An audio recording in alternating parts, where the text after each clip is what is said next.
Hello po, good evening. Gumawa po ako ng pandesal para po may pang breakfast po tayo or agahan. Ito po yung aking mga ingredients. Meron po akong flour, milk, salt, sugar, butter, egg at yung yeast. Lagay po natin yung maligamgam na milk at isang itlog. Haluin po natin at yung salt and sugar. Isalain po natin para hindi po kasama yung bubuo. Nakalimutan ko po yung yeast. Lalagyan na lang po natin siya mamaya. Buhusan po natin siya ng butter at ito po yung yeast na nakalimutan ko.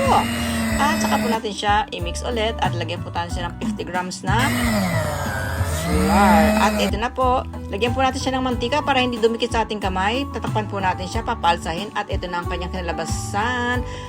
Tatanggalin po natin yung gas at ating ibubuhos dahil bibilugin na po natin siya. Nagbuhos na po ako ng breadcrumbs at nagsukat po ako ng 55 grams. At ito na po yung ating ginawa. Lagay po natin siya sa breadcrumbs at ayan, ilagay po na natin sa lalagyanan at tatakpan ulit natin. Ayan na po, pwede na po siyang ilagay sa ating oven. 160 ng 15 minutes. At ito na po ang ating pandesal. Tatanggalin po natin.